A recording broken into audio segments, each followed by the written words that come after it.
हुआ कि आपके क्रिकेट के जो भगवान है सचिन तेंदुलकर, उनका जन्म हुआ। और कुछ लोगों के लिए ये बहुत ही महान घटना है। ठीक बात है, उन्होंने भारत में क्रिकेट का इतिहास जिस तरह से बदला, जो नाम कमाया भारत के लिए, अपने लिए, वो काबिल तारीफ है। लेकिन 24 अप्रैल 1973 जिस दिन सचिन का जन्म हुआ, उस दिन एक घटना उससे भी बड़ी घटी। और उस घटना का नाम यह है कि केशवानंद भारती नाम के एक बहुत प्रसिद्ध मुकदमे का जजमेंट आया, और उस जजमेंट ने भारत के संविधान को हमेशा के लिए बदल दिया। देखिए, भारत का संविधान एक बहुत ही महान डॉक्यूमेंट है। कुछ लोगों के लिए सबसे महान पुस्तक गीता होती है, कुछ के लिए कुरान होती है, कुछ के लिए बाइबल हो सकती है, कुछ के लिए कोई और हो सकती है। और हम जिस देश में रहते हैं वहाँ विधि का शासन है, रूल ऑफ लॉ है। और यदि आप रूल ऑफ लॉ में यकीन रखते हैं तो आपको मानना पड़ेगा कि इस देश की सबसे महत्वपूर्ण पुस्तक एक ही है, और वो है भारत का संविधान। वो संविधान जिसके तहत हमारे सारे कानून बनते हैं, वो संविधान जिसके तहत हमारे सारे लोग काम करते हैं। सुप्रीम कोर्ट काम करता है, हाई कोर्ट काम करते हैं, संसद काम करती है, राज्य विधानमंडल काम करते हैं, मुख्यमंत्री, प्रधानमंत्री सब उसके तहत काम करते हैं। और उसी के तहत हम सबको वो सब अधिकार मिलते हैं कि हम एक आधुनिक किस्म का स्वाधीनता मूलक जिंदगी जीने का सपना देख सकें। सबसे महान पुस्तक संविधान है। वो संविधान बहुत खतरों में रहा है, और उस संविधान के बहुत सारे खतरे खत्म हुए 24 अप्रैल 1973 को। क्या हुआ, आज थोड़ा उसको समझने का प्रयास करते हैं। 24 अप्रैल 1973 एक और दिन है। इस दिन हमारे संविधान में जो 73वां संविधान संशोधन था, जिसके माध्यम से पंचायती राज इंस्टीट्यूशंस को, पंचायती राज संस्थाओं को या पंचायती राज के प्रावधान को पहली बार नोटिफाई किया गया। आपको पता है कि पंचायती राज हमारे संविधान में डीपीएसपीज में लिखा हुआ था, राज्य के नीति निर्देशक तत्वों में लिखा हुआ था कि राज्य प्रयास करेगा कि पंचायतों की व्यवस्था करे, पंचायतों का गठन करे। राज्य सूची में उसकी एंट्री भी थी। पर केंद्र और राज्य सरकार सामान्य सी बात थी कि अपनी शक्तियां कम क्यों करेंगे, इसलिए पंचायत को लेकर जो प्रयास हुए थोड़े बहुत, वो बहुत गंभीर प्रयास नहीं थे। राजीव गांधी अपने अंतिम दौर में चाहते थे कि संविधान संशोधन करके पंचायती राज को संविधान का हिस्सा बना दे, पर वो ऐसा कर नहीं पाए, कोशिश करने के बाद भी नहीं कर पाए। उन्होंने जो संविधान संशोधन विधेयक प्रस्तुत किए, राज्यसभा में उनको सहमति नहीं मिली। उनकी मृत्यु के बाद 1991 में जब पीवी नरसिम्हा राव भारत के प्रधानमंत्री बने, उस समय फिर प्रयास हुआ, और 1992 के एंड में दोनों सदनों ने पंचायती राज को पास किया। फिर 17 राज्यों के विधानमंडलों ने उसको रेटिफाई किया, उस पर अपनी सहमति जताई। और उसके बाद 20 अप्रैल 1993 को भारत के राष्ट्रपति ने उस पर साइन किया, और 24 अप्रैल 1993 को भारत सरकार ने ऑफिशियल गजट में नोटिफिकेशन जारी किया, और उस दिन से पंचायती राज भारत में एक संवैधानिक सच्चाई बनना लागू हो गया। यही कारण है कि 24 अप्रैल को पंचायती राज दिवस भी मनाया जाता है, आज भी मनाया जा रहा है। आज हमारे माननीय प्रधानमंत्री जी ने पंचायतों को संबोधित भी किया है, इसीलिए किया है क्योंकि आज का दिन हमारे लिए बेहद खास है। लेकिन यदि कोई मुझसे पूछे कि 24 अप्रैल का दिन सबसे ज़्यादा खास किस चीज़ के लिए है, तो मैं कहूँगा कि वो सबसे ज़्यादा खास है केशवानंद भारती केस के जजमेंट के लिए। और केशवानंद भारती केस ने तय कर दिया कि इस देश में संविधान चलेगा, संविधान के सामने किसी और की सत्ता नहीं चलेगी। ये क्या झगड़ा है, क्या कहानी है? आज मैं आपको एक बहुत जटिल मुद्दे पर कहानी के तरीके से सारी बात समझाने का प्रयास करूंगा, लेकिन ये मुद्दा बहुत आसान वैसा है नहीं। करीब 8 महीने पहले मैंने एक बार कश्मीर के मुद्दे पर आर्टिकल 370 और आर्टिकल 35A पर एक वीडियो बनाया था। करीब 3.5 घंटे का वीडियो था, थोड़ा मुश्किल था। उसमें संविधान के बहुत सारे प्रावधान, बहुत सारे एक्ट्स के प्रावधान, बहुत सारे हिस्टोरिकल डेवलपमेंट्स का जिक्र था। मेरा ख्याल था कि बहुत मुश्किल वीडियो है, शायद लोग उसको ना झेल पाएँ, ना पचा पाएँ, हाजमा पता नहीं दुरुस्त रहे ना रहे उसके बाद। लेकिन बहुत सारे विद्यार्थियों ने, और ऐसे भी लोग जो विद्यार्थी नहीं थे, उन्होंने उसको बहुत सराहा, अप्रिशिएट किया। तो मुझे ये भरोसा जमा कि मुश्किल चीज़ों को, गहरी चीज़ों को सीखने की, जानने की इच्छा हर किसी की होती है, बशर्ते अगर वो थोड़ा रोचक तरीके से सामने आ सके। तो हमारे संविधान में ऐसी कई कहानियाँ बिखरी पड़ी हैं। कम से कम 20-25 कहानियाँ ऐसी हैं जो संविधान को समझने के लिए, संविधान के विकास को समझने के लिए बहुत ज़रूरी हैं। यदि आप अपने देश को ठीक से पहचानना चाहते हैं तो संविधान को जानना होगा। और संविधान को जानने का मतलब कुछ आर्टिकल्स को रट लेना नहीं होता। संविधान को जानने का मतलब होता है कैसे कैसे संविधान आगे बढ़ा, क्या डेवलपमेंट्स हुए, क्या संशोधन हुए, क्यों हुए, उस समय का कन्फ्लिक्ट क्या था, स्ट्रगल क्या था, झगड़े क्या थे। इन सब चीज़ों को समझते हुए संविधान को समझें। ये जो टॉपिक है, अगर मैं आपके IAS या PCS के पाठ्यक्रम की बात करूँ तो आपके पाठ्यक्रम में एक टॉपिक है इकोनॉमी, और इकोनॉमी में टॉपिक है लैंड रिफॉर्म्स। आज का विषय लैंड रिफॉर्म से जुड़ा हुआ है। इतिहास में एक टॉपिक आता है स्वाधीनता के बाद का भारत। ये स्वाधीनता के बाद के भारत का सबसे महत्वपूर्ण मुद्दा है। एक टॉपिक है सोशल जस्टिस, सामाजिक न्याय। ये सामाजिक न्याय की दुनिया का सबसे महत्वपूर्ण मामला माना जाता है। इसका लिंक राज्य व्यवस्था से तो है ही, पॉलिटी कॉन्स्टिट्यूशन से तो है ही, इसका थोड़ा सा लिंक IR से भी है, इंटरनेशनल रिलेशन से भी है, क्योंकि इसमें एक एंगल सोवियत संघ का भी थोड़ा सा बनता हुआ दिखता है बीच में। इन सारे टॉपिक्स को मिलाकर जब आप पढ़ेंगे तो आपके निबंध में, इंटरव्यू में, GS में, हर जगह इसका महत्व बनेगा। और आज कुछ मत कीजिए, ये जो भी जितना भी लंबा ये वीडियो है, मुझे नहीं पता कितना लंबा बनेगा, शायद 2-2.5 घंटे का बनना चाहिए मेरे ख्याल से। इसके बाद का हिस्सा सुनते हुए सबसे पहले वीडियो को पॉज कीजिए, कागज़ पेन हाथ में रखिए, और जब कोई चीज़ आपको ऐसी मिले उससे नोट्स बनाइए, और फिर उस नोट्स को रिवाइज करके देखिए कि आपकी संविधान की समझ और इकोनॉमी, सोशल जस्टिस, इन सबकी समझ आपस में इंटरलिंक हो पाई कि नहीं हो पाई। अगर वो इंटरलिंक हो जाए तो आज की इस एक्सरसाइज का महत्व है, नहीं हो पाए तो फिर इससे क्या फ़ायदा है। इस कहानी में एक तरफ इंदिरा गांधी हैं, उनकी सरकार है, उनके विरोध में कामराज हैं, मोरारजी देसाई हैं। फिर सुप्रीम कोर्ट है, सुप्रीम कोर्ट के जजेस एक तरफ है, जजेस के भी 2 फाड़ हैं। और उन सुप्रीम कोर्ट के जजेस के सामने एक वकील रानी पालखीवाला खड़ा है जो लगातार कसम खा के बैठा है कि वो सुप्रीम कोर्ट को कुछ मुद्दों पर ऐसे फैसले नहीं करने देगा तो सरकार के पक्ष में होंगे, वो सरकार के विरोध में खड़ा होगा। इस पूरे प्रकरण में चीज़ें कैसे घटी, कैसे बढ़ी, ये समझना है। और इसलिए मैं कोशिश करता हूँ थोड़ा बैकग्राउंड से समझाऊँ। आप कागज़ पेन तैयार रख के चीज़ों को समझने का प्रयास कीजिए। मैं आपको विश्वास दिला रहा हूँ कि चीज़ें थोड़ी सी मुश्किल हैं, लेकिन जब आप समझ लेंगे तो आपको बहुत आनंद आएगा। जब किसी से बात करेंगे संविधान पर तो आपको आपकी बात में वजन होगा। और इस भाव से इसको पढ़िए, समझिए, कोशिश करते हैं। देखिए, जो हमारा संविधान है उस संविधान के बहुत सारे भाग हैं। उनमें से एक है भाग 3, एक है भाग 4। भाग 3 का संबंध है फंडामेंटल राइट्स के साथ, यानी कि मूल अधिकार। मूल अधिकार वो अधिकार हैं जो राज्य ने नागरिक को दिए हैं कि भाई हम राज्य हैं, तुम्हें अधिकार है कि ये सब चीज़ें कर सकते हो। और फंडामेंटल राइट का मतलब है वो राइट्स जो बहुत आधारभूत हैं, जिनको सरकार भी नहीं छीन सकती है, जिनको छीनने के लिए बहुत बड़ी शक्ति चाहिए, अन्यथा नहीं छीन सकते। और भाग 4 जो है उसका नाम है DPSP, यानी directive principles of state policy, यानी राज्य की नीति के निदेशक तत्व। अगर मैं आर्टिकल्स की भाषा में बात करूं तो भाग 3 में आर्टिकल 12 से लेकर 35 तक का हिस्सा आता है। और जो भाग 4 है उसमें आर्टिकल 36 से 51, 36 से 51 तक का हिस्सा इसमें आता है। हमारे संविधान के कुल 22 भाग हैं, उनमें से मैं 2 प्रमुख भागों की बात कर रहा हूँ। और आज की डिस्कशन में एक भाग बार बार और आएगा, उस भाग का नंबर है भाग 20। और उस भाग में केवल एक आर्टिकल है और वो है 362। और भाग 20 का संबंध जिस चीज से है उसको बोलते हैं संविधान में संशोधन करने की संसद की शक्ति क्या है, अमेंडमेंट ऑफ कॉन्स्टिट्यूशन। कुछ और भी अनुच्छेद आएंगे बीच बीच में, लेकिन मुख्य रूप से आज हम इन 3 भागों के इंटरलिंक को समझेंगे, इंटरलिंकेजेस को समझेंगे और देखेंगे क्या गड़बड़ क्या है।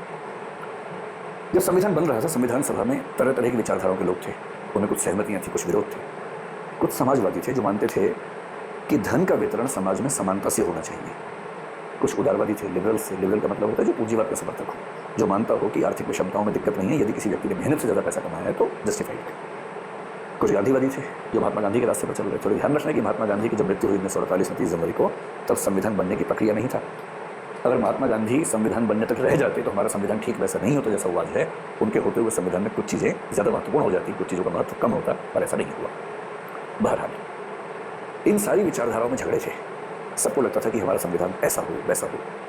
लेकिन संविधान सभा ने एक सहमति बनाई कि भाई हम देखो वोटिंग नहीं करेंगे, क्योंकि वोटिंग करने से क्या होता है, नफरतें पैदा होती हैं। एक मुद्दा आया, वोटिंग हुई और मान लीजिए कुछ वोट ज़्यादा पड़ गए इस तरफ, वहाँ कम रह गए, तो जो हार गए वो खंदक में है कि अगली बार देख लेंगे तुम्हें। और इस पूरे प्रोसेस में क्या होता है कि संविधान के निर्माण की प्रक्रिया बहुत खटास भरी, नाराजगी भरी और नफरत भरी हो जाती है। इसलिए संविधान सभा ने शुरू में एक सहमति बनाई जो आमतौर पर हर मुद्दे पर रही। वो सहमति ये थी कि जब भी विरोध होगा हम विरोध का समाधान करके ऐसा रास्ता निकालेंगे जिस पर सारा सदन सहमत हो जाए, वोटिंग करने से बचेंगे।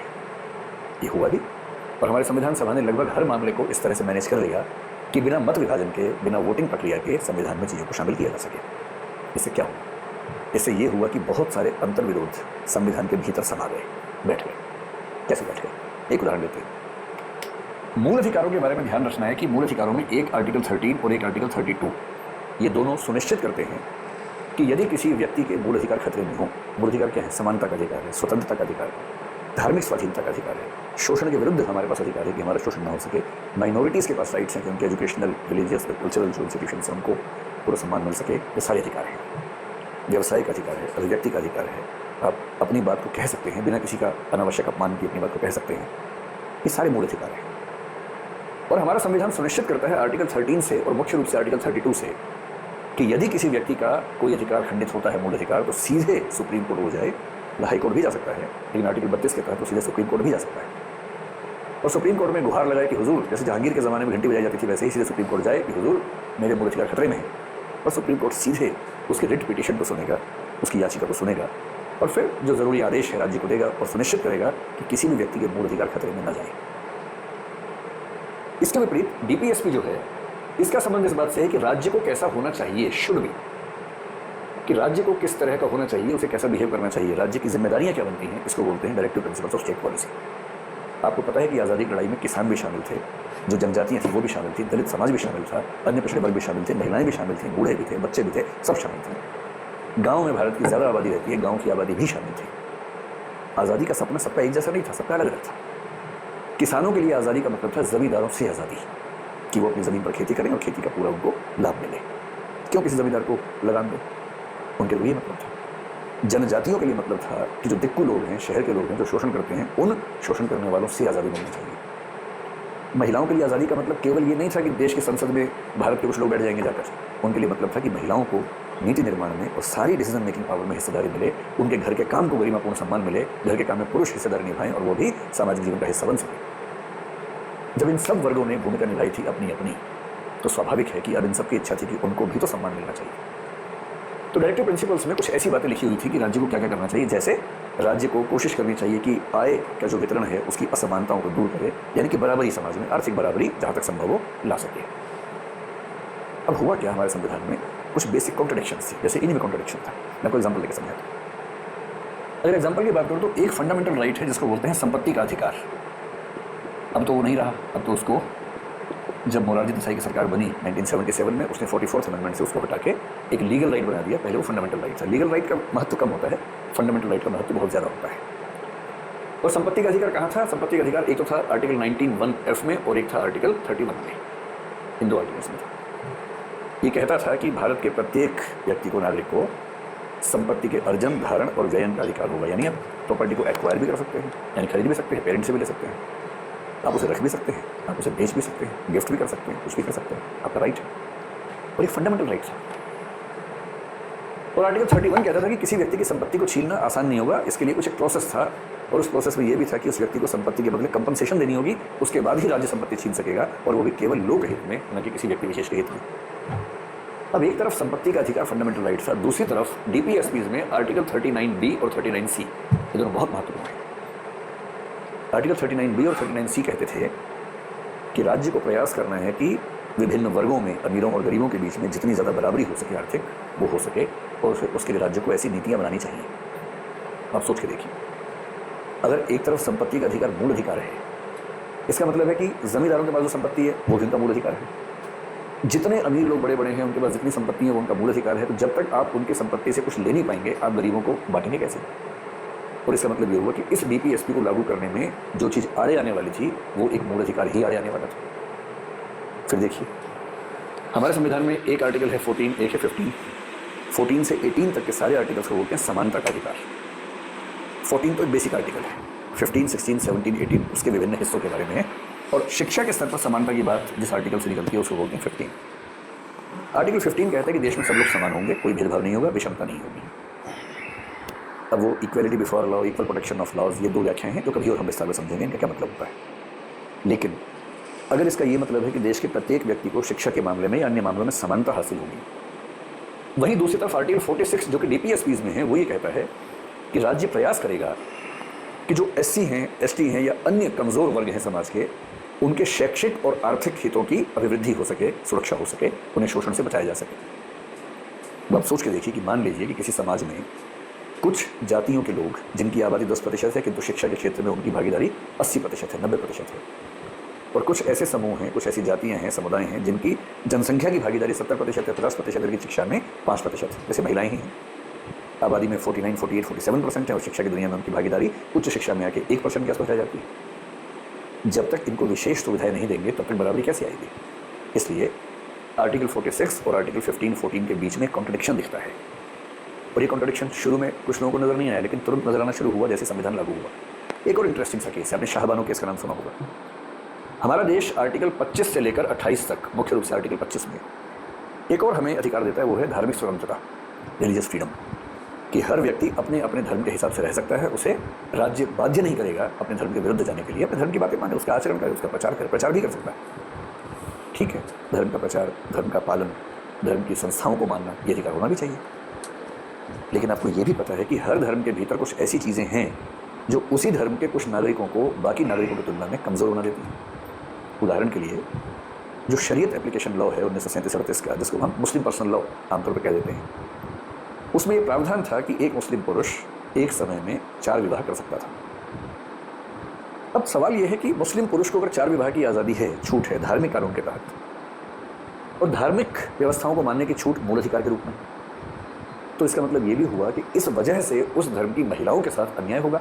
और महिलाओं के साथ जो अन्याय होगा, आर्टिकल 14 कहता है समानता, मुस्लिम महिलाओं को हिंदू महिलाओं की तरह समान अधिकार तो नहीं मिलेंगे, इसका मतलब ये क्रिश्चियन महिलाओं की तरह। और इसलिए डीपीएसपी में एक आर्टिकल था 44 जो कहता था कि राज्य प्रयास करेगा कि देश में यूनिफॉर्म सिविल कोड, यानी कि समान नागरिक संहिता की स्थापना हो सके। यूनिफॉर्म सिविल कोड बहुत महत्वपूर्ण कंसेप्ट है। मौका मिलेगा तो हम कुछ दिनों में एक वीडियो पूरे बनाएंगे, समझेंगे क्या कंसेप्ट था, शाहबानो केस में क्या हुआ और अभी हाल ही में जो डेवलपमेंट्स हुई इस मामले में वो क्या हुई। जो मैं कहना चाह रहा हूँ आपको ये है कि संविधान की शुरुआत में मूल अधिकार और डीपीएसपीस के बीच में कॉन्ट्रडिक्शंस हैं और जैसे ही संविधान लागू हुआ ये कॉन्ट्रडिक्शन सामने आने शुरू हुए। हो नहीं थे, इसके बिना कुछ चारत है। कैसे कॉन्ट्रडिक्शन सामने कैसे आने लगे? आपने एक शब्द सुना होगा जिसको बोलते हैं भूमि सुधार, लैंड रिफॉर्म्स, क्योंकि भारत एक कृषि प्रधान देश था उस समय, आज भी काफ़ी हद तक है ही। तो भारत के नीति निर्माताओं ने एक कदम ये उठाया कि हम आज़ाद होने के बाद लैंड रिफॉर्म्स करेंगे, भूमि सुधार करेंगे। लैंड रिफॉर्म्स क्या होते हैं? इसमें बहुत सारी चीज़ें होती हैं, इसमें चकबंदी भी होती है, इसमें लैंड रिकॉर्ड्स का कंप्यूटराइजेशन भी शामिल होता है, कई चीज़ें होती हैं इसमें। लेकिन लैंड रिफॉर्म का जो बेसिक मतलब उस समय चलता था वो ये था कि ज़मींदारी प्रथा का उन्मूलन करेंगे। तो जो ज़मींदार हैं उनको बेदखल करेंगे, यानी किसान होगा, किसान ज़मीन को उसे खेती करेगा और किसान के साथ सीधा लिंक राज्य का होगा, सरकार का होगा, राज्य सरकार का लिंक होगा, क्योंकि भूमि राज्य सूची का विषय है। बीच में ज़मींदार नहीं आएंगे, क्योंकि ज़मींदार वर्ग वो वर्ग था जो मेहनत नहीं करता था किंतु उसे लगान मिलता था। तो इसको अगर मैं J.S. मिल की भाषा में कहूँ, इंग्लैंड में जो फेबियन सोशलिज्म बना, फेबियन समाजवाद ने कार्ल मार्क्स को नहीं बल्कि J.S. मिल को बेस बनाया और कहा